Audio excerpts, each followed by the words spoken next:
country. Who want to get paid this morning? Somebody raise their hand, give God a praise if you want to get paid this morning. And he was charged by the SEC with running what they call a Ponzi scheme, saying he preyed on those churchgoers who gave him their trust in over $11 million. Suddenly around then, they took the whole website down. Back then, the SEC told us they couldn't find it. His attorney told us he was just staying out of the spotlight.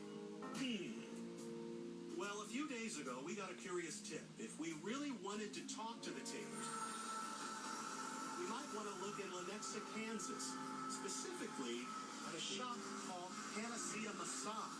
There was always a lot of comment about her past having had lots of money. Michelle. In October of last year, a massage therapist rented a room. She went by the name Liz Taylor. No, not that Liz Taylor, though she did seem to share the late actress's love of bling. And she would also make comments about maybe how my purse was cheap and she was used to the Gucci purse. I get the impression that she was very disappointed with her current lifestyle and very depressed about it. She says Liz's husband, who came to work with her almost daily, also talked about his previous career and lost fortune. He's lost some weight and he's rocking new hair, but you guessed it, her husband is Ephram Taylor. Well, he's really smart, this is her quoting her, and he's really into investments and he is a consultant. And I said, so what happened to all the money? Well, the market went in a slump and we just, couldn't, the same old answer to every question when everybody has the money and then doesn't. They like to whisper all the time, even if you're standing right next to them. No eye contact. They whisper in each other's ears. They can't look you in the eye. They don't acknowledge you're standing in the room with them. One day, Anna says Ephram was sitting at the front desk, and she says he seemed nervous. He was just sitting at the desk on the computer. I don't know what he was doing, but he was just sitting there, and I went to grab a piece of scotch paper, and he backed up so far away from me, so hard that he hit the desk.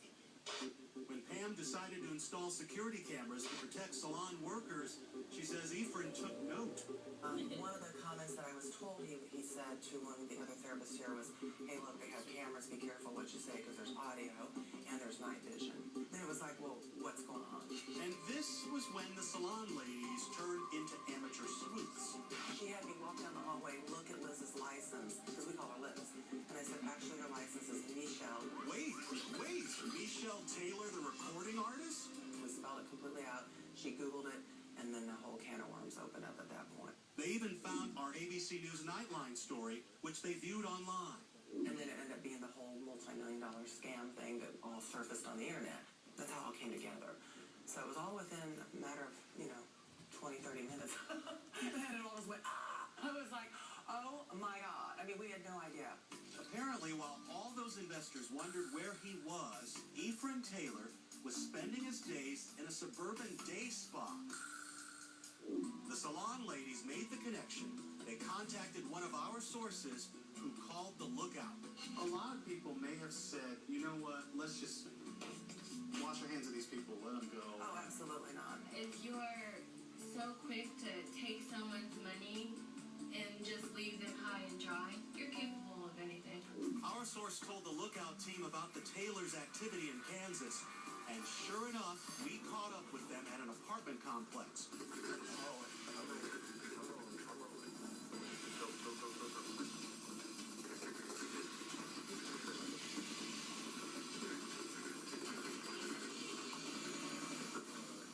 How's it going? What do you say to all those families who say that you cheated them? Give any answer? Those families who say that you took their money, sir? Anything to say to all of those families? What about the money that the courts are ordering you to pay those families? Do you plan to pay them back? There's a lot of people who are hoping to hear from you. Give any response? Anything for those people? There's a lot of people trying to reach you. An hour later, as if nothing happened, Taylor's wife shows up for work. Is your husband here? I'm with you. You guys running from everybody?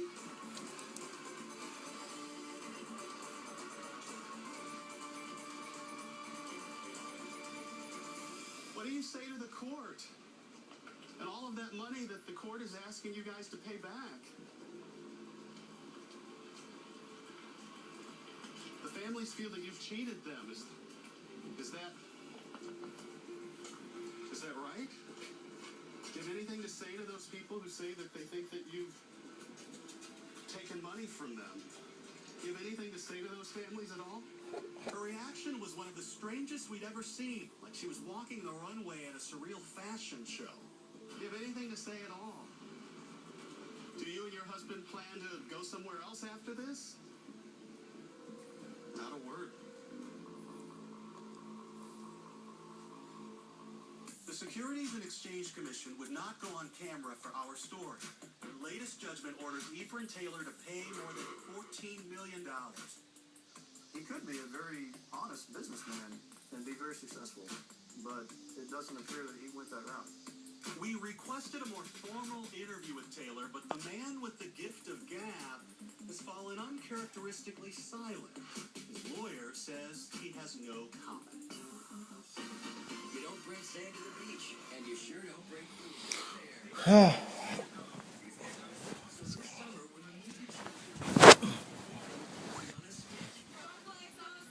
Can you guess which one is better for your belly? Our food expert knows all the answers. Want to talk to him live right now? Go ahead. He's tweeting at hashtag ABC. Ephram Taylor.